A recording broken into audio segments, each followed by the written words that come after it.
हिंदी में एक कहावत है, बाज के बच्चे मुंडेरों पर नहीं उड़ते। बाज, जिसे हम ईगल या शाहीन भी कहते हैं, जिस उम्र में बाकी परिंदों के बच्चे चिचियाना सीखते हैं, उस उम्र में एक मादा बाज अपने चूजों को पंजों में दबोचकर सबसे ऊंचा ले जाकर उड़ जाती है। पक्षियों की दुनिया में ऐसे सबसे टफ और टाइट ट्रेनिंग किसी की नहीं होती। मादा बाज अपने चूजों को लेकर लगभग 12 किलोमीटर ऊपर ले जाती है। इतनी ऊंचाई पर हवाई जहाज उड़ा करते हैं और ये दूरी तय करने में मादा बाज को सिर्फ 7 से 9 मिनट का समय लेती है। और यहाँ से शुरू होती है उस नन्हे चूजे की कठिन परीक्षा। उसे यहाँ बताया जाएगा कि तू किस लिए पैदा हुआ है, तेरी दुनिया क्या है, तेरी ऊंचाई क्या है, तेरे लक्ष्य बहुत ऊंचे हैं। और फिर मादा बाज उसे अपने पंजों में से छोड़ देती है। धरती की ओर ऊपर से नीचे आते समय 2 किलोमीटर तक उस चूजे को आभास भी नहीं होता कि उसके साथ आखिर क्या हो रहा है।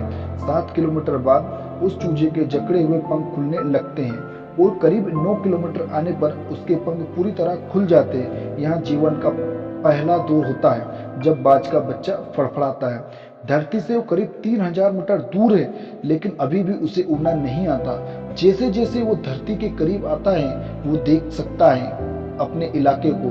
अब उसकी दूरी धरती से महज 700 से 800 मीटर ही रह जाती है, लेकिन उसके पंख इतने मजबूत नहीं हुए कि वो उड़ सके।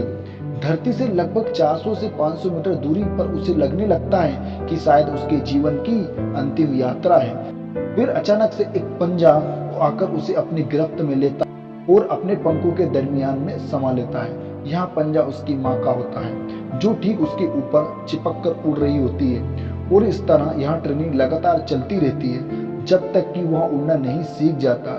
यहाँ ट्रेनिंग एक कमांडो की तरह होती है। जब जाकर दुनिया को एक बाज मिलता है, ऐसा बाज जो अपने से 10 गुना अधिक वजनी प्राणियों का शिकार कर सकता है। लेकिन बाज का संघर्ष यहीं समाप्त नहीं होता। बाज पक्षियों का राजा यूं ही नहीं कहलाता, उसे अपने शानो शौकत और स्वाभिमान के अनंत पीड़ा सहनी पड़ती है। उसी तरह एक इंसान भी जितनी ज्यादा तकलीफ सहता है, वो उतना ही ज्यादा सफलता के लिए काबिल बनता है। हम सब के अंदर सफलता प्राप्त करने का एक छिपा हुआ दरवाजा होता है, जिसे बहुत ही कम लोग खोज पाते हैं। लेकिन अगर कोई इंसान अपनी इस काबिलियत को पहचान ले, तो वह जीवन में बहुत आगे निकल सकता है। किसी ने क्या खूब कहा है, एक क्षण के लिए भी ये मत सोचो कि तुम कमजोर हो।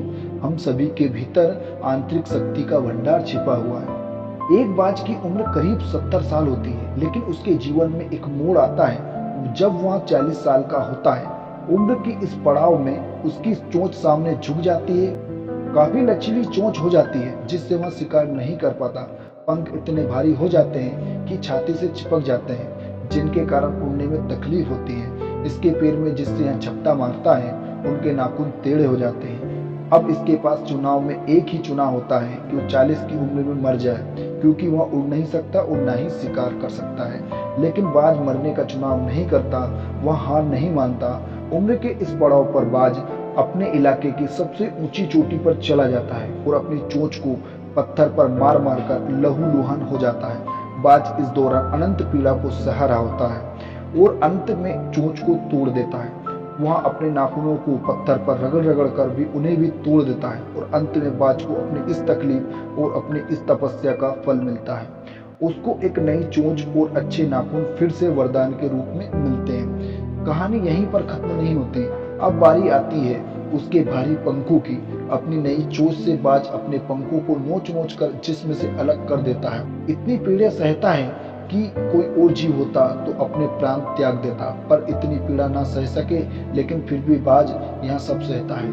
करीब 6 महीने बाद उसे नए पंखों के रूप में नया जीवन मिलता है और फिर वह अपनी बाकी जिंदगी उसी शानो शौकत से जीने लगता है। दोस्तों, आज के जीवन में बहुत सारी सुख सुविधाओं की आदत और बेहिसाब लाड़ प्यार ने इंसानों को बाजारू मुर्गे जैसा बना दिया है। जिनके पास बड़ा और मजबूत शरीर तो है, लेकिन वह लड़ नहीं सकते।